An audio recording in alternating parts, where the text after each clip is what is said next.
وہ پیڑ اور اکڑ کر کھڑا ہو جاتا ہے۔ تو یہ میرے لیے اور میں سمجھتا ہوں ہر انسان کے لیے ایک بنیادی میرے نبی صلی اللہ علیہ وسلم کی زندگی سے جو بات آتی ہے وہ ہم کو اپنانا چاہیے۔ دوسری بات سچائی اور امانت داری ہے۔ میں یہاں پر مفتی عبدالشکور صاحب نے جو کرپشن کے حوالے سے بھی بات کی وہ، اور اس کے علاوہ میرے نبی کا سب سے پہلا پیغام ہی یہ تھا کہ اگر اس پہاڑی کے پیچھے میں تم سے کہوں کہ ایک فوج موجود ہے تو تم یقین کرو گے؟ تو لوگوں نے اس وجہ سے یقین کیا کہ میرے نبی صلی اللہ علیہ وسلم سچے تھے اور امین تھے۔ دو چیزیں ہیں بنیادی طور پر۔ جو آدمی بھی راستہ کسی کو دکھائے اس کے اندر سچائی اور امانت داری بنیاد بنتی ہے، اور اگر یقین فرض کرو یہ خیال ہو جائے کہ جھوٹ بھی بول سکتا ہے تو اس کا راستہ کون اپنائے گا؟ ممکن ہے یہ کہے کہ باغ کی طرف جا رہے ہیں اور گڑھے کی طرف وہ دھکا دے دے۔ تو اس وجہ سے سچائی اور امانت داری جو ہے وہ بنیاد بنتی ہے اسلامی معاشرے کی، اور امانت داری خاص طور پر بنیاد بنتی ہے۔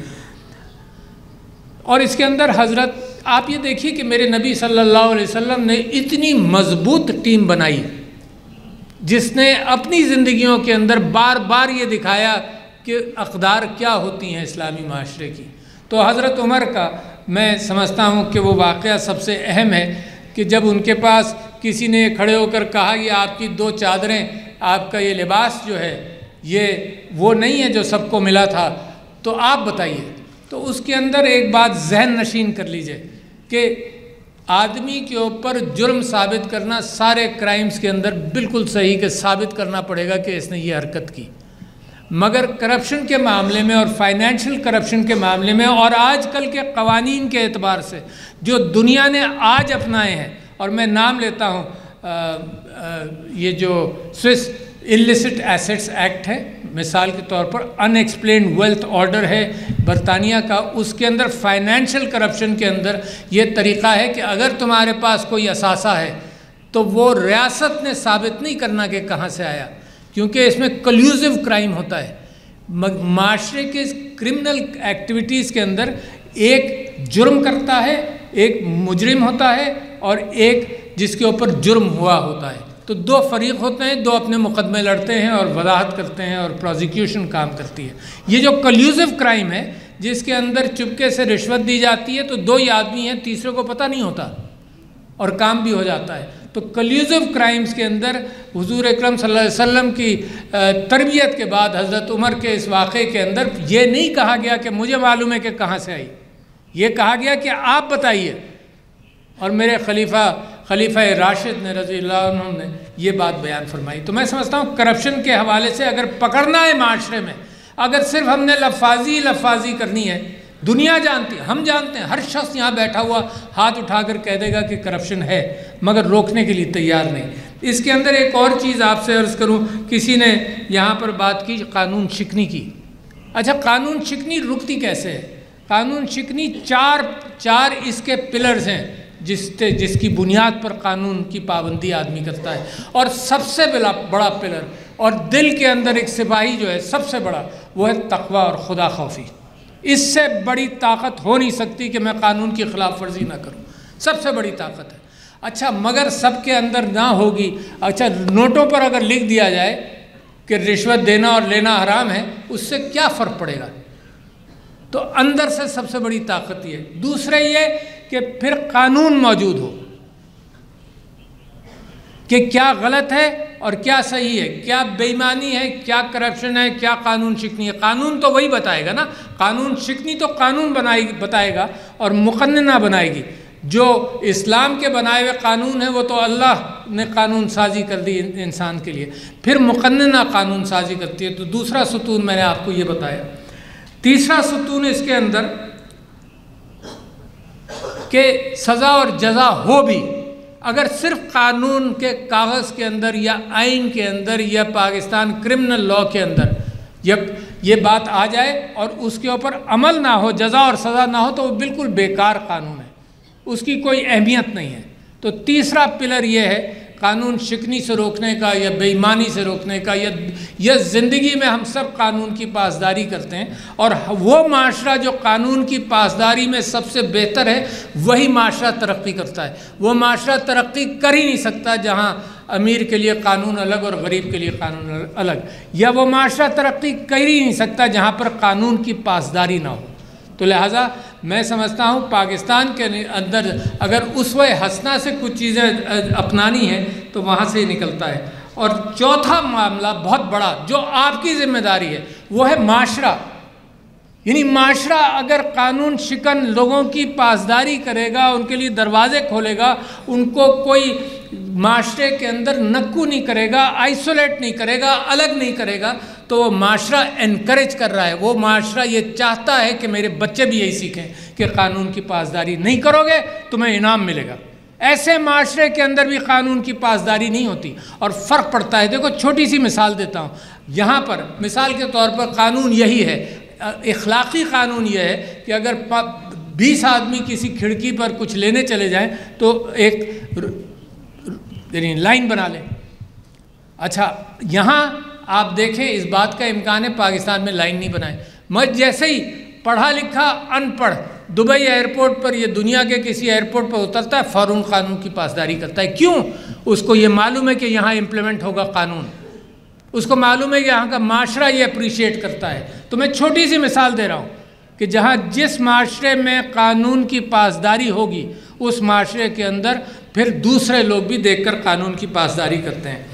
میں اس کے بعد ایک بڑے اہم موضوع پر آپ کی توجہ دلانا چاہتا ہوں جو بے انتہا ضروری ہے، اور پچھلے سال بھی میں نے پارلیمنٹ کے اندر اس بات کا ذکر کیا تھا، اللہ تعالیٰ کا قرآن کے اندر احکامات کے اعتبار سے ذکر کیا تھا۔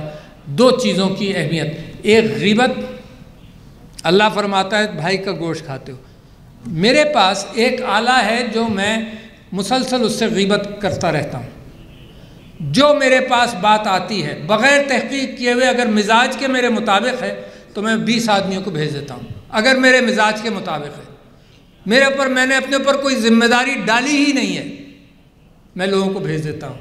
تو یہ آلے آتے ہیں دنیا کے اندر، دو طریقے ہیں۔ تو میں پہلے یہ بتا دوں آپ کو کہ یہ سوشل میڈیا کے اندر کتنی خرابی اس سے پیدا ہوتی ہے، مگر اس کا مطلب یہ نہیں کہ اس کو روک دیا جائے۔ کیوں میں مثال دے رہا ہوں آپ کو؟ اس وجہ سے مثال دے رہا ہوں کہ گوتنبرگ بائبل ایک یہودی نے پرنٹنگ پریس ایجاد کیا، چھاپنا ایجاد کیا 13ویں 14ویں صدی میں۔ مسلمانوں نے کہا کہ یہ پریس جو ہے اس سے برائی اور خرابی پیدا ہوگی۔ 300 سال کسی مسلمان نے پرنٹنگ پریس نہیں کھولا، 300 سال۔ 1726 میں پہلی مرتبہ ایک مسلمان نے استنبول میں پرنٹنگ پریس شروع کیا۔ تو مسلمان کبھی کبھی گھبرا جاتا ہے چیزوں سے، وہ کہتا ہے کہ یہ جو علم ہے اس کے اندر خامی ہے، اس علم کو حاصل ہی نہیں کرنا۔ آپ پاکستان کے باسی سب لوگ، سر سید احمد خان نے کوشش نہ کی ہوتی تو ہمارے یہاں بھی علم کی فراوانی کے اعتبار سے مسلمان اندر علم کے بغیر رہنے کی کوشش کرتا رہتا، ڈرتا ہے۔ لاؤڈ سپیکر آیا اس سے پریشان ہوا، ٹی وی آیا ٹی وی سے پریشان ہوا، اور آج یہ بھی کیفیت ہے کہ ہماری عدالتوں نے 2 سال کے لیے یوٹیوب بھی بند کر کے دیکھ لیا۔ اس کے پیچھے بھی پڑھ کر مثال کے طور پر یہ اس کی خصلت کو پہچان لیں اور اپنے معاشرے میں تربیت کریں لوگوں کی کہ اس کی برائیوں کو پہچان کر اس سے دور رہو، یہی کرنا پڑے گا۔ یہ چیز واپس نہیں جاتی، یہ جن بوتل سے نکل گیا یہ واپس نہیں جاتا۔ 95% اس سے اچھائی ہے، 5% جو ہر چیز کے اندر اچھائی اور برائی، گاڑی کے اندر اچھائی برائی ہے، تیزی سے آپ چلائیے وہ جا کر ٹکرا جائے گی۔ تو ہر نئی سائنسی تحقیق کے ساتھ، چاہے وہ ایٹم بم ہو، چاہے وہ نیوکلیئر فزکس ہو، اس کے اندر اچھائی برائی ہے۔ تو انسان ترازو خود بنا ہے کہ اچھا کیا اور برا کیا۔ تو میں سمجھتا ہوں کہ اس معاملے کے اندر ہم نے اپنے بچوں کی تربیت کرنی ہے کہ اچھا برا پہچانو، ایک، اور فاسق کی خبر میں نے پچھلے سال پارلیمنٹ کے اندر وہ اللہ تعالیٰ نے کی جو صورت ہے وہ بھی اس کا سیاق و سباق بھی وہاں بیان فرمایا کہ فاسق کی خبر کی تحقیق کر لو، کیونکہ فاسق کی خبر کا سب سے بڑا خمیازہ مسلمان نے خود بھگتا ہے۔ ویپنز آف ماس ڈسٹرکشن ایک فاسق کی خبر تھی، مگر اس سلسلے کے اندر جو مسلمانوں کے پاکستان کے مغرب میں جو تباہی ہوئی ہے وہ میں اور آپ جانتے ہیں. لاکھوں افراد شہید ہوئے، لاکھوں سارا جو مشرق وسطیٰ ہے اس کے اندر تباہی ہوئی. تو یہ میں آپ کے سامنے بات رکھ رہا تھا. میں مشکور ہوں عزت مآب محمد عبدالکریم العیسیٰ کا کہ انہوں نے طہارت کی طرف بھی نشاندہی کی. نصف ایمان ہے. اور فرمایا، یہ ایک حدیث بتائی کہ حضور اکرم صلی اللہ علیہ وسلم کا آخری جو فعل تھا وہ مسواک تھا. اور میں تو اس کو بڑا عام کرنے کی کوشش کرتا ہوں کہ طہارت سے پاکستان کے اندر بیماریاں رکیں گی بہت ساری. 22 احادیث ہیں تقریباً مسواک کے اوپر. اچھا، اور جب یہ کووڈ نہیں آیا تھا تب میں نے لوگوں سے کہا تھا اسلامک آئیڈیالوجی کونسل کے ذریعے کہ ہاتھ دھونا بہت بڑا کام ہے جس کی وجہ سے کمیونیکیبل ڈیزیزز کم ہو جاتی ہیں. اور کووڈ میں آپ نے دیکھا پھر وہ کمپلسری ہو گیا. ہم نے اس سے 6 مہینے پہلے گفتگو کی تھی اور میرے نبی صلی اللہ علیہ وسلم نے 1400 سال پہلے کی تھی کہ جی طہارت صفائی نصف ایمان ہے. اسی لیے نصف ایمان ہے. گیسٹرو انٹسٹائنل ڈیزیزز یہ سب کچھ طہارت سے. تو میں سمجھتا ہوں کہ روحانی طہارت اور جسمانی طہارت، روحانی طہارت کے اوپر میں تھوڑی سی گفتگو اس کے بعد کر لوں گا. میں یہ سمجھتا ہوں کہ جو اسوہ حسنہ کے اعتبار سے بڑی اہم چیز ہے وہ غریب کی قدر کرنا، یتامہ کی قدر کرنا سمبولک ہے. میرے نبی صلی اللہ علیہ وسلم عید کی نماز پڑھانے جا رہے تھے تو ایک بچہ روتا ہوا نظر آیا. تو میں پوچھا کیا ہو تم کو؟ اس نے کہا جی بچوں نے سب میرے دوستوں نے نماز بھی پڑھنے گئے اور صاف کپڑے پہنے، میں یتیم ہوں، میرا باپ نہیں ہے تو میں یہیں پر ہوں. تو حضور اس کو پہلے گھر لے گئے، نماز کھڑی رہی، گھر لے گئے، نہلوایا، کپڑے پہنوائے اور پھر اس کے بعد گئے. تو یہ ہے فکر. کوئی معاشرہ ترقی نہیں کر سکتا جب تک غریب کی فکر نہیں کرے گا. اور جن معاشروں نے غریب کی فکر کی ہے، پاورٹی ایلیویشن اگر چائنا میں ہوا ہے تو انہوں نے جناب کتنی بڑی قوم بن کر ابھرے. تو لہٰذا میرے نبی کا اور اسلام کا بنیادی پیغام یہ ہے کہ کمزوروں کی فکر کرو، غریب کی، یتامہ کی. قرآن کی آیات موجود ہیں. حضور اکرم صلی اللہ علیہ وسلم جب ان کو خیال تھا کہ اللہ مجھے بھول گیا تو اللہ تعالیٰ نے پھر یاد دلایا کہ تم جب یتیم تھے تو ہم نے تمہیں نہیں پالا اس کو اور تمہیں راہ نہیں دکھائی. تو لہٰذا یہ اسلامی اصولوں کی بنیاد ہے کہ کمزور کی فکر کرو. میرے نبی صلی اللہ علیہ وسلم نے عورت کو جو مقام دیا وہ دنیا نے 1200 سال بعد دیا.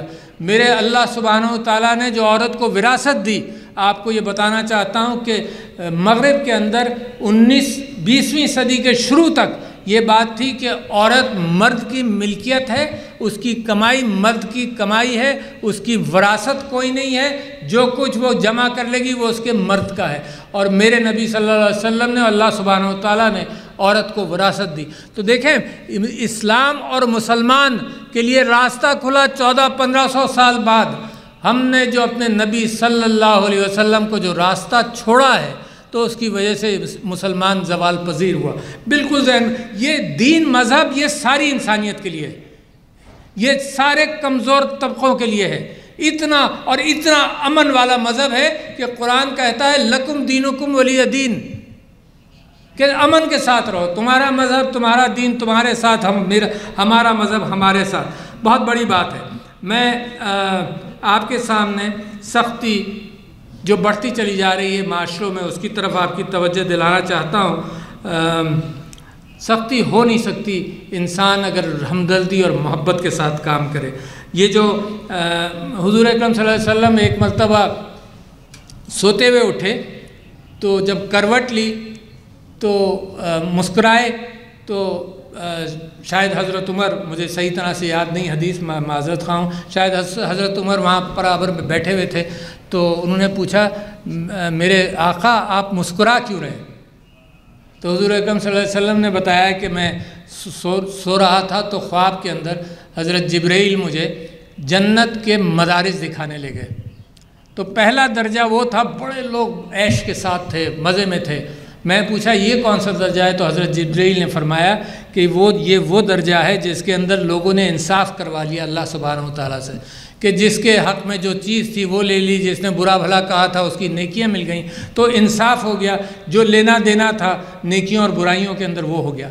پھر دوسرے لیول پر لے گئے، وہ اور عالی شان تھا. تو حضور اکرم صلی اللہ علیہ وسلم نے پوچھا یہ کون سا درجہ ہے؟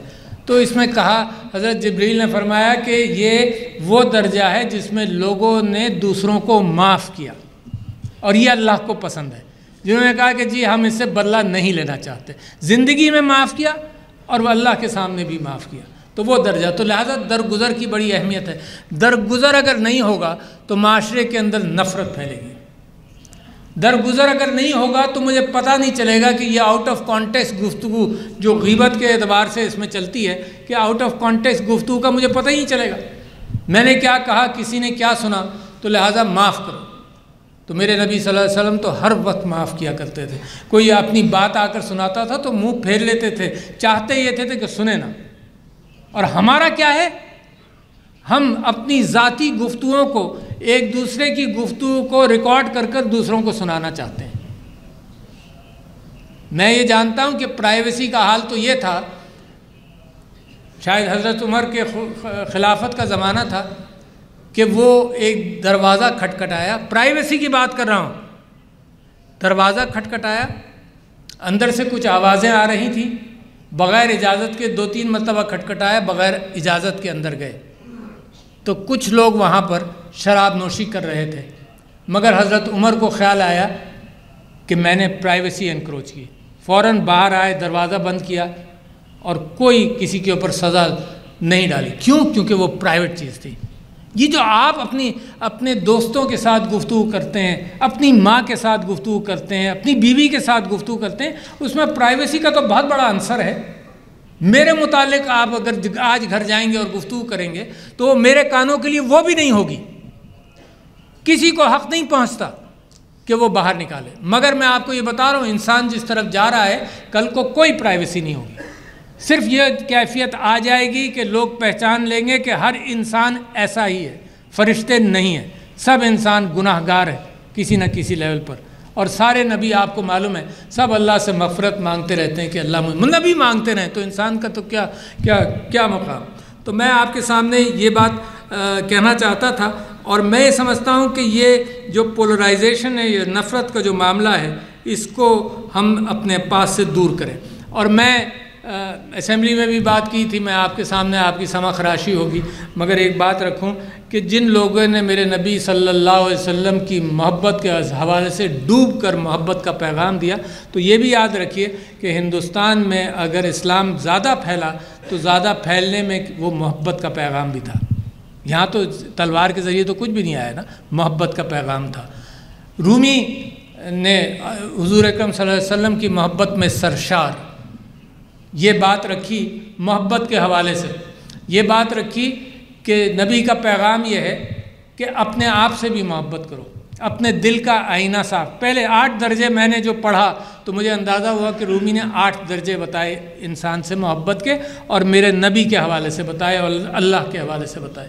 تو اس نے کہا کہ سب سے پہلے اپنا دل صاف کرو، دل کا آئینہ صاف کرو، تمہیں نظر آئے اپنے عیب نظر آئیں، ان کو ٹھیک کرو، تزکیہ نفس کرو، اپنے آپ کو صاف کرو تو تمہیں دنیا نظر آئے گی اچھی طرح سے۔ پھر اس کے بعد کیا کرو؟ پھر اس کے بعد یہ کہ اپنے گھر میں محبت کرو، اور گھر میں محبت کا مطلب یہ نہیں ہے کہ پیسہ کما کر گھر میں لاؤ۔ اپنے گھر سے محبت کرنے کا مطلب یہ ہے کہ اپنے بچوں کو اگلی دنیا کے لیے، اگلے راستوں کے لیے، جب تم زندہ نہیں ہوگے اس وقت کے لیے، اچھائی کے لیے تیار کرو۔ اپنے گھر سے محبت، سب سے بڑی محبت اپنی اولاد کے ساتھ یہی ہے کہ اچھا اخلاق آ جائے اس کو۔ مال و دولت محبت نہیں ہے، آزمائش ہے، اخلاق محبت ہے۔ تو اپنے گھر سے محبت کرو۔ پھر تیسرے یہ کہ اپنے پڑوسیوں سے محبت کرو، 40 پڑوسی تک، 40 مکانوں تک محبت کرو، تیسرا درجہ۔ چوتھا یہ کہ پھر اپنی قوم اور وطن سے محبت کرو، مگر قوم اور وطن سے محبت اس لیے نہیں کہ دوسروں کے ساتھ تم نفرت کرو۔ قوم اور وطن سے محبت یہ کہ اپنی قوم کو اٹھاؤ، قوم کی تربیت کرو۔ اور میں آج آپ سے پاکستان کے لیے یہی بھیک مانگنے آیا ہوں کہ اپنی قوم سے محبت کرو۔ 5واں درجہ پھر رومی کہتا ہے پھر انسانیت کے ساتھ محبت کرو۔ بڑی بات، یہ میرے نبی کے راستے کی محبتیں ہیں، انسانیت سے محبت کرو۔ یہ جو جنگیں آپ دیکھ رہے ہیں جس میں قتال ہوتا ہے، جس میں برا لاکھوں کروڑوں کو مار دیتے ہیں، پہلی جنگ عظیم، دوسرے جنگ عظیم، یورپ کی جنگیں، 30 سال کی جنگ، 100 سال کی جنگ، یہ جو جنگیں ہیں یہ انسانیت کے ساتھ محبت نہیں ہے۔ تو پانچویں چیز جو رومی کہتا ہے وہ انسانیت کے ساتھ محبت، نرمی کرو لوگوں کے ساتھ، نفرتیں نہیں، انسانیت کے ساتھ محبت کرو۔ چھٹی چیز جو آج کل انوائرمنٹ کے اعتبار سے اہمیت ہے، میرے نبی صلی اللہ علیہ وسلم کہتے تھے کہ پانی احتیاط سے استعمال کرو۔ اگر وضو کرنے بھی جا رہے ہو تو دریا کے ساتھ بھی پانی احتیاط۔ یہ کیا ہے؟ یہ پانی کے ساتھ محبت، یہ اللہ کی بنائی ہوئی چیزوں سے، ہر چیز سے، چاہے جاندار ہو چاہے بے جان ہو۔ آپ دیکھ رہے ہیں آج کل انوائرمنٹ، کاربن ڈائی آکسائڈ، گلوبل وارمنگ، یہ کیا ہے کہ یہ ہم نے دنیا کے ساتھ، اللہ کی بنائی ہوئی کائنات کے ساتھ، اللہ کی بنائی ہوئی چیزوں کے ساتھ جب محبت نہیں کی تو ہم وہاں پہنچے۔ تو لہٰذا اللہ کی پھر ساتویں چیز یہ ہے کہ میرے نبی صلی اللہ علیہ وسلم سے محبت کرو۔ کیا بات ہے! یعنی یہ سارے راستے اسی نے دکھائے، اس کی محبت میں کائنات بنی۔ تو میرے نبی صلی اللہ علیہ وسلم سے محبت کرو اور پھر تمہارا راستہ کھلتا ہے اللہ سے محبت کا۔ تو یہ جو 8 مدارج ہیں، میں سمجھتا ہوں کہ یہ بڑے اہم ہیں میرے لیے ایک محبت کی فضا پیدا کرنے کے اعتبار سے۔ اور دنیا آج کس چیز کی تلاش میں ہے؟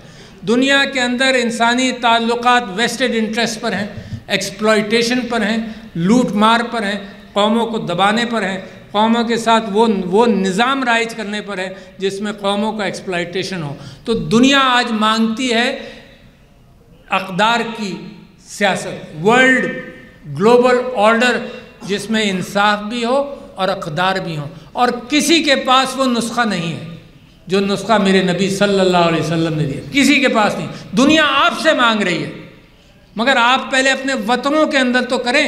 صرف کلیم چند لوگوں کا، چند علماء کا، ایک مائنورٹی کا کلیم باتوں پر دنیا مطمئن نہیں ہوتی، کردار پر اور عمل پر ہوتی ہے۔ تو لہٰذا دنیا جو چیز مانگ رہی ہے وہ آپ کے پاس ہے، آپ اگر دینے کو لیے تیار ہیں، آپ اگر اپنے اوپر پہلے لاگو کریں گے پھر آپ دیں گے۔ اور مجھے اس وجہ سے یقین ہے کہ میں سمجھتا ہوں کہ میں اپنے نبی کا راستہ اگر چن لوں صلی اللہ علیہ وسلم تو مجھے یقین ہے، میرا ایمان ہے، میں آخری بات آپ سے، میرا ایمان ہے کہ پاکستان کو دنیا کی طاقتور ترین ریاست بننے سے کوئی روک نہیں سکتا، اتنی مضبوط یہ اسوہ حسنہ ہے۔ تو یہ میں آپ کے ساتھ اپیل کر رہا ہوں کہ اپنے آپ کو اگر ہم بدلنا شروع کریں اسے محبتوں کے ساتھ، تو دنیا، پاکستان پہلے بدلے گا اور دنیا بعد میں بدلے گی۔ شکریہ خواتین و حضرات، السلام علیکم۔